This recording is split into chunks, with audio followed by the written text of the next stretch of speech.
Bonjour et bienvenue dans cette nouvelle vidéo.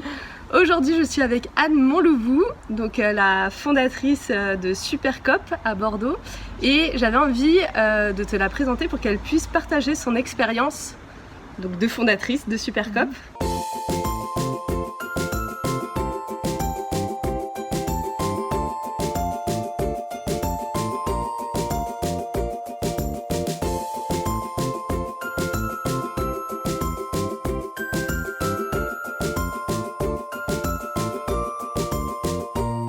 Salut Anne. Salut Lydie. Alors dis-moi, avant de commencer, est-ce que tu veux bien nous expliquer ce que c'est Supercop? Alors Supercop, c'est le supermarché coopératif et participatif de Bordeaux. Voilà, donc on est un supermarché citoyen. Il appartient à tout le monde, à tous ceux qui prennent une part dans la coopérative. C'est une coopérative. Et la particularité, c'est que pour pouvoir faire tes courses, il faut que tu sois membre de la coopérative. Voilà. Donc tu viens donner un coup de main tous les mois, environ 3 heures. Et puis, du coup, tu peux bénéficier de produits moins chers. C'est l'intérêt. Ouais, donc les coopérateurs s'engagent à faire 3 heures par mois. Voilà. Et en échange, ils ont accès à ce magasin coopératif et ils peuvent acheter leurs produits moins chers. Ouais. Et donc, c'est des produits qui sont quoi, zéro déchet, bio, locaux? Oui, enfin le but, à la base, le but du projet, c'est effectivement d'avoir des produits de qualité qui correspondent quand même à nos valeurs de développement durable, de respect de l'environnement, autant que possible. Donc tu vas trouver des produits zéro déchet. Ouais. Tu vas trouver aussi plein de produits locaux. Ouais. Voilà, dès que c'est possible, on est dans le sud-ouest, donc c'est quand même pas trop compliqué d'avoir du local, en frais, en légumes, viande, etc. Et on a aussi des produits qui sont pas locaux pour compléter. Ouais. L'idée, c'est que tu puisses vraiment faire toutes tes courses à Supercop. Ouais. Tu vas acheter ton papier de toilette et les mouchoirs pour ton... les mouchoirs en papier, par exemple, ou pas d'ailleurs. Ouais, d'accord. Mais tu peux te faire toutes tes courses à Supercop. Ouais. Voilà. Non, mais c'est vrai que la question du papier de toilette, c'est important quand même. Ouais, c'est ça. C'est la vie, quoi.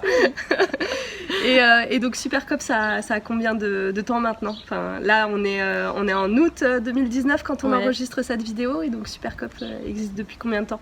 Alors Supercop a connu plusieurs étapes de développement et j'espère que c'est pas terminé. Le projet a germé dans ma tête il y a déjà 5 ans. Ouais, 5 ans. Il y a 5 ans, et puis on a lancé l'association il y a 4 ans. Ouais. D'abord une association, les Amis de Supercop. Et aujourd'hui on a une coopérative, donc elle existe depuis 2 ans et demi. D'accord, donc ça fait 2 ans et demi que vraiment les gens donnent 3 heures de leur temps et peuvent bénéficier du supermarché. Voilà, c'est ça, c'est à partir de 2017 qu'on a mis en place les 3 heures. Ouais. C'est vrai qu'on l'a pas précisé, mais donc il y a des produits frais aussi, des fruits, des légumes. Il y a tout ce tout ce dont tu as besoin pour faire tes courses pour manger. Ok, et donc aujourd'hui, combien il y a de coopérateurs et de coopératrices Alors aujourd'hui on est... dans la coopérative? Ouais. On est plus de 1000, on est 1080, je crois. Donc c'est vrai que ça change tous les jours. Ouais. C'est vrai que c'est bien, on a régulièrement des nouveaux coopérateurs et coopératrices.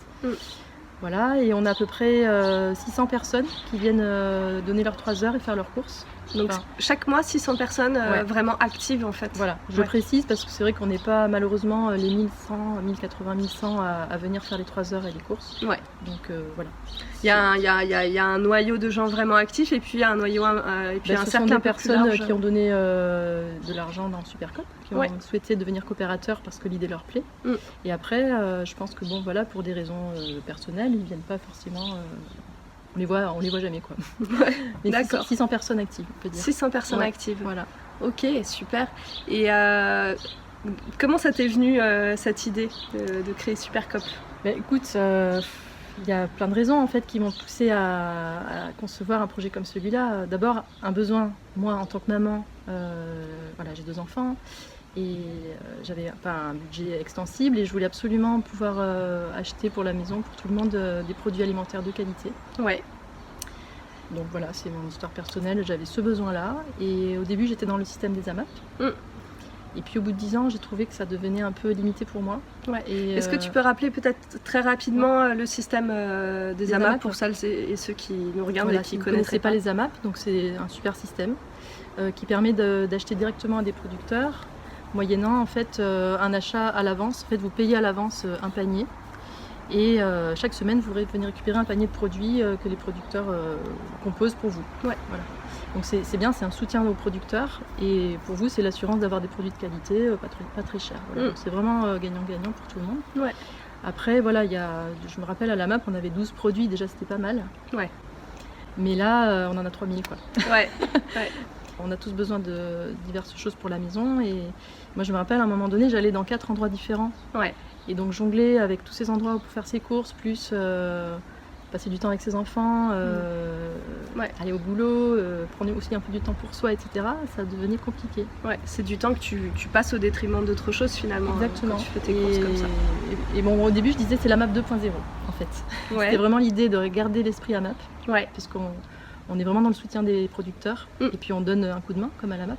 Ouais. Et en même temps d'avoir un lieu où on puisse être plus libre d'acheter ce qui nous fait plaisir, ce qui nous fait envie sur le moment, alors qu'à la MAP c'est un engagement, on ne choisit pas les produits, et avoir la diversité. Ouais. C'était ça l'idée en fait. Et pourquoi coopératif ? Ah alors ça touche à moi, à mes besoins d'horizontalité, de partage, de lien, enfin ce besoin d'être dans un lien simple, d'égal à égal avec les gens. Ouais. Et moi j'ai 45 ans aujourd'hui, donc j'ai pas beaucoup, mais j'ai vécu l'entreprise classique, très pyramidale, et ça m'a pas convenu du tout. J'en ai pas mal souffert en fait. Voilà. Donc pour moi c'est un peu une expérimentation. C'est vivre ça en sachant que comme je l'avais jamais fait avant, il y a forcément plein de trucs, moi et puis les autres, c'est notre première fois. Donc il y a plein de choses qu'on découvre, qu'on fait pas bien, donc on fait des erreurs, puis ça nous permet d'avancer comme ça. Ouais. On fait un pas à la fois. Ouais. Et en même temps, le projet avance et il est bien là, bien vivant. Il avance bien quand même. Il avance très très bien. Donc comme quoi la coopération, c'est vraiment la clé. Pour moi, si tu veux on en reparlera, mais pour moi c'est fondamental de développer la coopération. Ouais. En fait. Ouais. Tu sais à quel point ça me parle aussi. Et donc du coup, donc là tu nous as expliqué comment l'idée avait germé. Donc ça, finalement c'était en réponse à des vrais besoins concrets que toi tu rencontrais dans ta vraie vie à toi. Comment tu t'es lancée ? Parce que donc toi tu étais salariée à ce moment-là. Comment tchac, tu t'es jetée à l'eau ? Je me suis jetée à l'eau. Alors peut-être que tu l'as pas senti comme un tchac, je me jette à l'eau. Ça a été assez progressif. Donc il y avait vraiment je vivais deux choses à la fois, une lassitude de mon travail, une souffrance, on peut dire aussi des relations de travail. Même si ce que je faisais me plaisait énormément, j'étais arrivée au bout de quelque chose. Et puis donc j'ai fait un bilan de compétences en fait. J'ai eu envie de vraiment explorer tous les possibles de ce qui me correspondait. J'avais envie de repartir peut-être sur un autre métier. Et là, à ce moment-là, tu te préparais à peut-être redevenir salariée ? Oui, c'était pas vraiment un problème pour moi en soi d'être salariée, mais je voulais plus travailler dans un milieu trop masculin. En fait, j'étais très très masculin, le milieu des ingénieurs, tout ça c'est... Toi, tu peux nous expliquer rapidement ce que tu faisais comme métier avant ? Alors j'étais architecte paysagiste, donc super métier. Mais je me suis spécialisée dans les éoliennes. Voilà. Et donc je travaillais pour un bureau d'études d'énergie renouvelable Béglé. Bien connu à Bègle, par ici. Donc, je ne cite pas. Et voilà, donc je faisais des études d'impact et après j'ai fait du chantier vert pour que les aménagements des parcs éoliens soient les plus respectueux possibles de l'environnement. Voilà, j'ai fait ça. Donc c'était génial parce qu'au début j'ai tout fait, j'ai tout monté et puis après c'est devenu la routine. Ouais, c'est ça, la routine. Donc là tu as senti que tu avais besoin de passer à autre chose, tu n'étais ni dans l'idée d'être entrepreneur ni salarié, enfin tout était ouvert, c'est ça ? Pas particulièrement, mais j'avais goûté à l'entrepreneuriat très jeune. Je m'étais mise à mon compte avant d'être salariée. Et j'avais bien aimé ça. Par contre, je savais que je n'aimais pas travailler seule. Ah, voilà. D'accord. Donc voilà, ça s'est passé comme ça. Donc j'ai repris des études, bilan de compétences, études. J'ai passé 2 ans en école de commerce, alors que c'est pas du tout ma culture à la base. Mais ça m'a beaucoup servi. Et donc là, de retour sur les bancs de l'école. Retour sur les bancs de l'école. Alors heureusement en formation continue, ce qui fait que tu es avec un public d'adultes quand même. Et j'ai trouvé génial de pouvoir travailler en groupe. Donc on a beaucoup expérimenté, on a beaucoup fait d'études de cas sur le projet Supercop. Tu vois. Donc ça c'est génial d'avoir pu profiter. C'était excellent. Vraiment, voilà. On a fait par exemple le business plan. On a fait, je me rappelle, on avait fait plan de marketing aussi. Non, c'était vraiment une étude de marché. Enfin, c'était assez complet. Ce que ça m'a apporté du recul, comment les autres percevaient le projet. Et, enfin, vraiment, quand j'ai lancé le projet, il y avait déjà plein de choses d'avancées en termes de réflexion. Ouais. Sachant que les gens avec qui tu travaillais en école de commerce n'étaient pas forcément sensibilisés à cette culture, c'est vrai. À la fois de la coopération, de l'écologie, oui. de la consommation responsable. Oui, je les ai rigolé un petit peu. J'étais un peu fleur bleue quoi, pour eux. Ah ouais, d'accord. Mais c'est pas grave, j'assumais très bien et j'étais contente d'essayer de leur ouvrir un petit peu les horizons sur autre chose aussi. Ouais. D'accord. Ok. Voilà, donc passage par l'école. Ouais. Et après comment ça s'est passé, j'ai réussi à quitter mon emploi, voilà, rupture conventionnelle. Ouais. Donc là, en fait, tu avais 2 ans de chômage qui te permettaient de te lancer, c'est ça? Ouais. C'est un système qu'on est nombreux à avoir. C'est quand même un filet de sécurité qui est assez intéressant. On a beaucoup de chance en France d'avoir ça. C'est vrai, c'est clair. On ne se rend pas compte, mais je pense qu'on a beaucoup de chance en France d'avoir ces possibilités-là. Et bon, 2 ans, ça passe vite quand on lance un projet, surtout comme Supercop. Ouais. Donc j'ai pas chômé. C'était bien 2 ans. Les 2 ans sont vite passés en fait. Ouais. Voilà, le temps de monter l'association, de démarrer le groupement d'achat au début qu'on a eu, avant le supermarché. Ouais, donc du coup il y a eu plusieurs étapes. Donc il y a eu d'abord une asso. C'était une association de préfiguration, c'est ça? Alors non, c'était pas une association de préfiguration, c'était les Amis de Supercop. Donc une association qui était là pour en fait parler du projet, faire toute sa communication, recruter entre guillemets les gens, les faire venir à nous, qu'ils adhèrent au projet. Ouais. Et après, on savait qu'on allait monter une coopérative pour exercer l'activité commerciale. Ouais. Donc on s'est testé un peu avec les Amis de Supercop, on s'est testé pendant 1 an à faire des ventes, d'abord en groupement d'achat, tu te rappelles ? Ouais. Et après on a eu une petite boutique éphémère où on était ouvert 2 soirs par semaine. C'est ça, 2 soirs par semaine, en plus on livrait dans le garage, enfin, c'était vraiment, ça a vraiment monté en puissance tout doucement. Et là vous aviez un lieu à ce moment-là? Oui, on a eu un lieu grâce à la mairie de Bègles. Ouais. On a eu un lieu formidable dans le centre de Bègles, l'ancien trésor public. Bon, c'est marrant, c'est une grande bâtisse 19e. Et on avait 350 mètres carrés au début, on était partout. Ouais. Et puis voilà, et puis progressivement, on a mis quand même 2 ans à trouver ce local. On est resté 2 ans à Bègles. Donc là, le local actuel. Ouais. Voilà, donc ici maintenant on est sur 350 mètres carrés. Ça c'est chouette, hein. Ouais. Avec une partie, back-office avec les bureaux et puis toute une partie... bureau, le magasin, plus la partie réserve, stock. Ouais. Et petit jardin. Ouais, le jardin, ça c'est quand même chouette. Ouais, surtout quand on est presque à Bordeaux. Non, c'est même Bordeaux, c'est plus... Ici, c'est la commune de Bordeaux. Ouais, c'est ça. Ouais. Donc d'avoir un jardin dans Bordeaux, ça c'est quand même cool. Ouais. Donc pour finir l'histoire, on a trouvé ce local, on est rentré ici en mai 2018. Donc voilà, il y a 1 an et demi. Ouais, 1 an et demi. Ouais. Et c'est pas terminé. Ouais, et ouais, donc il y a encore des évolutions à... Il faut, on sent bien que c'est pas encore, tout n'est pas encore bien calé. Il faut qu'on soit plus nombreux puisque on est 600 actifs, donc il faut vraiment qu'on soit... Au départ, on misait sur 1200 actifs. Donc il faudrait qu'on double encore pour vraiment se sentir à l'aise sur l'activité. Que le projet soit vraiment viable. Qu'il soit viable, voilà. Ouais. Et puis viable, résilient, c'est-à-dire que vous vous sentiez en sécurité aussi. Exactement. Et donc toi, ton projet derrière, c'était de te créer aussi ton emploi. C'est vrai, oui, tout à fait. C'est ça, de passer du boulot que tu avais salarié à... Tu étais en train quelque part de créer ton emploi, même si c'est un projet coopératif. Comment ça s'est passé ça pour toi, cette création d'emploi? Alors ça s'est passé à la fois bien et à la fois pas super bien. Ouais.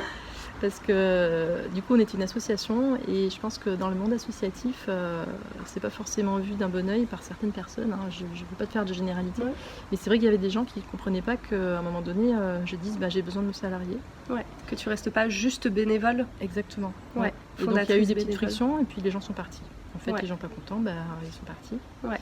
Et voilà, et après ça semblait naturel à ceux qui étaient là à voir tout ce que je faisais, qu'à un moment donné je puisse aussi créer mon emploi. Parce que sinon ça aurait pu continuer comme ça, mais moi j'aurais dû partir faire autre chose, quoi. Ouais. Donc je me suis accrochée. Ouais. Oui, toi c'était vraiment ton projet initial en fait, de pouvoir à la fois concilier le fait de créer ton emploi, de répondre à tes besoins alimentaire et en même temps de vivre une aventure coopérative. Oui, c'était essayer de marier tout ça, voilà, Ouais. exactement. Ouais. Ouais, de créer un modèle de distribution différent. Ouais. Parce que vraiment, aucune satisfaction, pleine satisfaction de tout ce que je trouvais autour de moi. Ouais. Oui, de créer mon emploi, parce que j'avais quitté mon autre emploi, il fallait qu'à un moment donné, je puisse retrouver une indépendance. Oui, oui. Et puis tester la coopération, exactement. Ouais. Parce que ça, enfin, je pense que c'est vraiment quelque chose qu'il faut qu'on vive tous à un moment donné. Peut-être même pour toujours, mais au moins l'essayer, l'expérimenter. Ouais.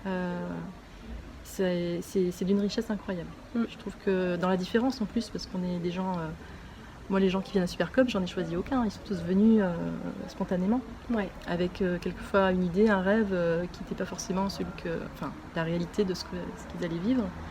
Donc quelquefois des surprises des conflits d'idées, ou des décalages sur les mots qu'on emploie. Un même mot, il peut être perçu de manière tellement différente en fonction des gens.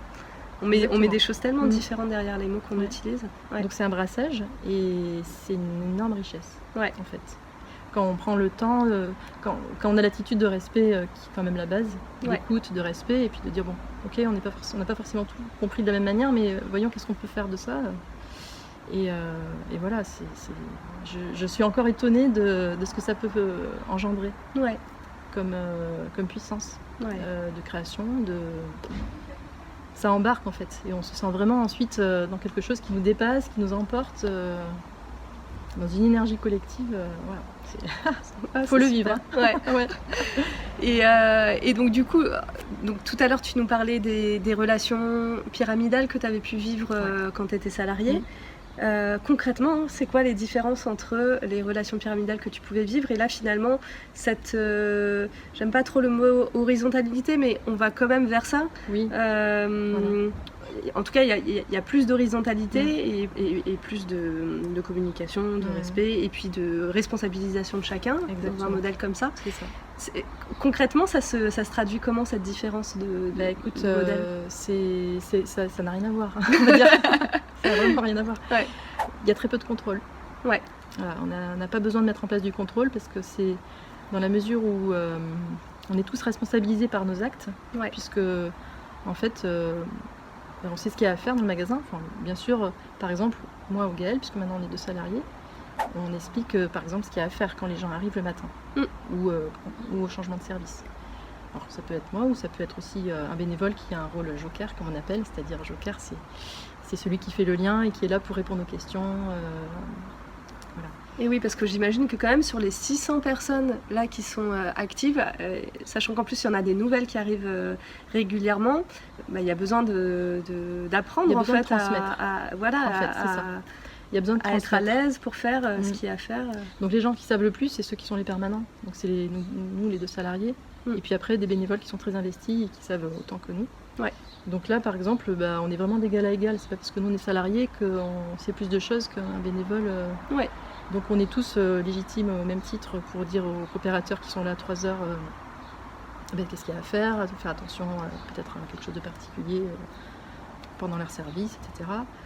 Mais après ils sont responsabilisés en fait, ils savent que c'est à eux de tenir la boutique là. Ils sont 4 par exemple, de 11h à 14h ils sont 4, donc y en a un qui va tenir la caisse, l'autre qui va faire la mise en rayon et tout, et quelque part ça... Enfin, moi je vois qu'il n'y a pas beaucoup de problèmes, parce qu'il y a une espèce de fierté puis c'est leur magasin aussi, quoi. C'est leur magasin, et là pendant 3 heures c'est vraiment leur magasin. Ils sont aux manettes. Donc déjà voilà, je disais, il n'y a pas de contrôle, il y a beaucoup de liberté qui est laissée, et beaucoup d'initiatives qui sont permises en fait. Tout le monde est à même de lancer un projet et puis de dire moi je trouve que ça serait logique dans l'esprit de Supercop de lancer par exemple, je sais pas moi, ceux qui ont décidé de faire le petit jardin là, ils en ont parlé un jour et puis ils s'y sont mis quoi.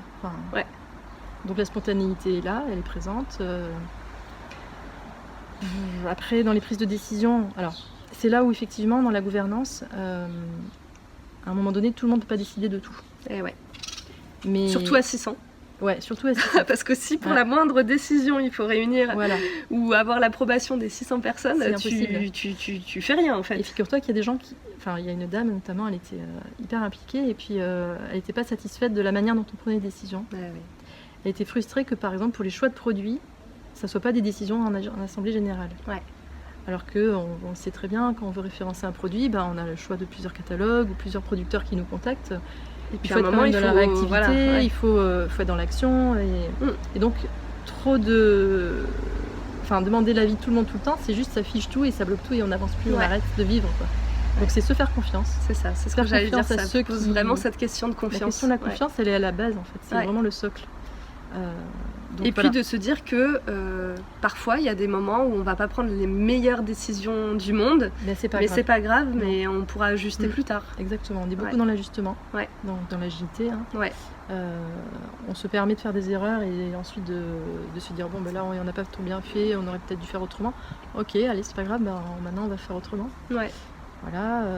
Et puis du coup, par rapport à la gouvernance, il y a plusieurs instances en Supercop. Donc tous les coopérateurs, par exemple, ont une voix, une personne égale une voix. Et même vous les salariés ? Même nous les salariés aussi, parce qu'on est coopérateurs en plus. Donc en assemblée générale, une personne égale une voix.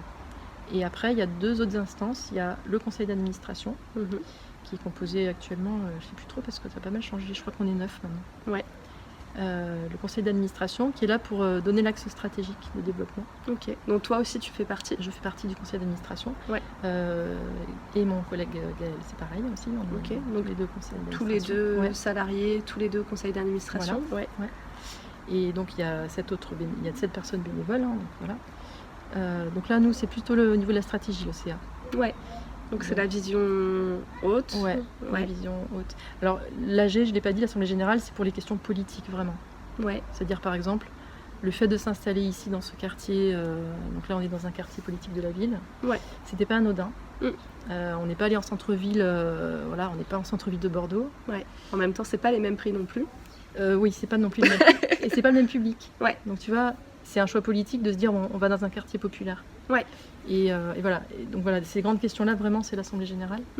Et après, donc le CA, c'est la stratégie. Et au niveau des décisions opérationnelles, donc c'est vraiment dans l'action, au quotidien, les tâches récurrentes, tout ça.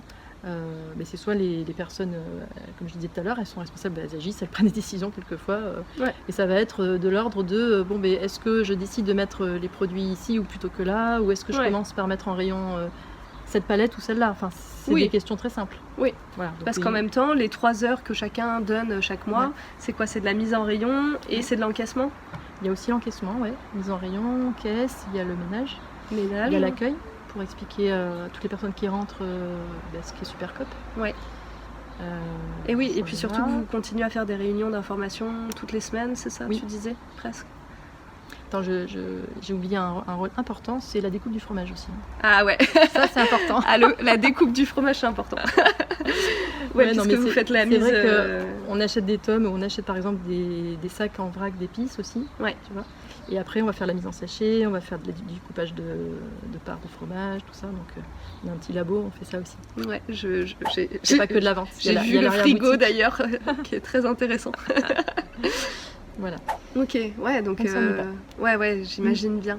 Et donc toi, Anne, comment tu as réussi à trouver ton équilibre à la fois de femme, de maman, de fondatrice de ce projet encore, Parce que fondatrice d'un projet coopératif, c'est pas toujours une place facile. Enfin moi en tout cas j'en rencontre régulièrement. Et quand on a cette intention comme ça de créer un projet coopératif dans lequel il y a de l'horizontalité, être fondateur, c'est à la fois c'est pas rien parce qu'on est quand même à l'origine du projet. Avec des intentions très fortes et en même temps, comment tu jongles avec ça? Déjà mon équilibre je l'ai pas vraiment trouvé, il faut pas rêver. Je le cherche encore. Par exemple, je rentre de vacances, j'étais hyper reposée en arrivant et là, je suis déjà fatiguée au bout de 2 semaines, tu vois, je donne beaucoup. Et puis voilà, je suis comme ça, j'ai besoin de donner et sans compter. Donc, je suis pas toujours des nuits très complètes. Voilà. Mais autrement, donc c'est sur cette place de fondatrice. Alors, ce que j'ai ressenti quelquefois, c'est qu'on pouvait m'adresser des reproches de faire des choses. Ou aussi bien des reproches de ne pas avoir fait d'autres choses. D'accord, ok. C'est-à-dire que dans l'ancien monde, le chef d'entreprise, il est responsable de tout, quoi. Donc les gens qui viennent un peu de cette culture, on vient tous de cette culture malheureusement, mais je me suis confrontée surtout à des problèmes avec des personnes âgées qui avaient du mal à changer de logiciel. Voilà. Donc me reprochaient beaucoup de choses en fait. Mais voilà, aujourd'hui elles sont parties en fait. Il y a un moment donné où il faut aussi savoir, je pense, quelquefois dire aux gens qu'il y a des limites à pas dépasser. Et moi j'ai mis longtemps à savoir le faire, mais ça y est, je sais faire. D'accord, de vraiment poser ses limites et oui, il y a des gens avec qui c'est nécessaire. Et aujourd'hui, je trouve qu'il n'y a pas... Je me pose même plus la question parce que c'est très fluide. D'accord. Je trouve qu'on me témoigne beaucoup de respect. Enfin, je les remercie. Tous ces gens qui me témoignent du respect, merci beaucoup. Je trouve ça me touche aussi parce que moi j'essaye d'être quand même souvent dans le respect des gens et de... Bon, c'est un travail de toute une vie ça, mais... Voilà, de pas être dans le jugement, on est tous très différents et il faut que chacun puisse s'exprimer. Et ça, je le reçois aussi. Il y a vraiment j'ai un beau retour. Donc du coup, tu as réussi à clarifier finalement la posture qui était... Ça se clarifie en chemin, en tout cas, la posture qui est juste pour toi. Et quelque part, ce que j'entends, c'est de la tenir à un moment, même quand des personnes extérieures attendent de toi que tu réagisses autrement. Oui, leur dire que y a des choses qui sont pas ok en fait. Et on n'est pas dans le monde de oui, dans la coopération. Non. Et non. On est vraiment dans le vrai monde. Et donc on a des automatismes comme ça qui reviennent des fois où ça accroche. Mais c'est bien aussi que ça s'exprime. Donc à partir de là, on peut en parler et puis travailler et puis voilà, généralement ensuite ça va. Vous avez des espaces justement pour pouvoir poser des décalages qu'il pourrait y avoir entre vous avant que ça devienne des conflits ou voire même les conflits quand ils sont là. Oui, on a mis en place ce qu'on appelle les régulations. On a la chance d'être accompagné par une femme qui est extra, qui nous accompagne depuis 3 ans maintenant, qui s'appelle Christelle Papin. Et Christelle, donc c'est elle qui nous a aidé à mettre en place la gouvernance partagée, à clarifier les rôles, plein de choses en fait au niveau de notre fonctionnement. Et donc elle nous a proposé des régulations, qui sont des techniques géniales pour apprendre à s'écouter. Surtout l'écoute, moi je trouve que c'est ça qui m'a le plus marqué, c'est qu'en fait on savait pas s'écouter. Donc là, des fois moi j'en ai fait avec avec 2-3 personnes et ça a tout changé. Voilà, donc on se cache pas la face, on se voile pas la face. Des fois, il y a des conflits latents, donc il vaut mieux se le dire. On s'en parle et c'est très sain. Et le conflit, moi j'aime pas trop ça, tu vois, donc j'ai tendance à vouloir esquiver. Et bien quand on y va, encore une fois dans le respect et en prenant le temps de s'écouter, c'est extra. Et ça m'a toujours aidé ensuite à passer à autre chose. Vraiment, ça m'a grandi. Donc, j'invite vraiment tous ceux qui peuvent et tous ceux qui hésitent à y aller, quoi. À y aller, dans la coopération, sortir un peu de sa zone de confort parce que ça fait peur. Et en même temps, ça change vraiment la relation après qu'on peut avoir avec les autres et avec soi-même. Et puis je me suis découverte au fil du temps, tu vois, beaucoup plus patiente, à écouter les gens. Ce qui m'apporte énormément, quoi. Et je me dis, ça doit faire pareil pour eux. S'ils reviennent, c'est qu'ils y trouvent leur compte. Sûrement, oui. Ok, super. Et donc tout à l'heure, je te demandais comment, quelque part, tu trouvais ton rythme. Et même si, évidemment, un équilibre, c'est quelque chose, par définition, d'instable et qui est à recomposer en permanence. Pour toi, c'est quoi un idéal de vie ? À quoi t'aspires en fait ? Moi, j'aimerais pouvoir aller plus souvent me promener, marcher. J'adore ça. Ok. Moi, il me manque des moments de respiration. Vraiment, j'aspire à ça. Vraiment des moments de rêverie. Tu vois, c'est ça. J'ai passé quand même 1 mois de vacances, ce qui est quand même un grand luxe. Et voilà, je suis très heureuse d'avoir pu en profiter. Donc, il n'y a pas de problème. Et j'ai trouvé que j'avais énormément de recul. La prise de recul, surtout quand on est comme moi à cette place, donc je suis la présidente de Supercop, tu vois, et quelquefois il faut que je sache avoir vraiment des bonnes intuitions en termes d'orientation stratégique et tout, ou bien mettre en place je fais beaucoup de coordination, donc arriver à trouver l'énergie pour faire coopérer les gens entre eux et tout, et il me faut vraiment du recul, du repos, donc ça j'en ai pas assez, c'est clair. Ouais. Voilà. Puis quand je m'emballe, je me dis non mais là... Ouais. Donc mon idéal c'est de faire moins de tâches récurrentes et plus de moments de prise de recul, de réflexion, de travail en profondeur sur la vision long terme, tout ça. Et ouais. C'est ça qui est pas simple en fait. Ouais, de gérer l'opérationnel et puis en même temps une vision haute, d'être dans les deux en même temps. Mais bon, équilibre. Ouais, c'est ça. Et puis ajustement. Hein. Puis t'as 2 jambes, donc un pas après l'autre. Voilà, Ah, c'est super de pouvoir partager tout ça. Et on arrive à la fin de cette vidéo. Est-ce que tu aurais quelque chose à partager aux personnes qui nous regardent et qui ont peut-être envie aussi de créer un projet, alors soit un supermarché coopératif ou peu importe, un autre projet. Toi, à la fois de ton expérience de femme, de maman, d'entrepreneur, de fondatrice d'un projet coopératif, c'est quoi pour toi le truc important? Le truc important, c'est de s'écouter, je pense, dans ses convictions profondes. Ouais. Parce que j'ai longtemps eu peur de franchir le pas, pour des raisons matérielles.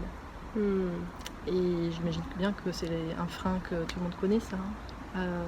Et à un moment donné, j'ai senti que c'était le moment, et j'ai pris le risque. En plus, j'ai élevé seule mes 2 enfants. Oui, c'est ça, t'étais maman solo. J'étais maman solo, mais c'était aussi une motivation. Je voulais que mes enfants me voient heureuse au travail et que ça puisse les inspirer, et puis que je puisse contribuer à rendre le monde meilleur aussi pour eux. Donc il y avait un côté modèle que je voulais leur montrer, et puis un côté aussi pour moi, nécessité de passer mes journées à quelque chose qui me remplisse vraiment.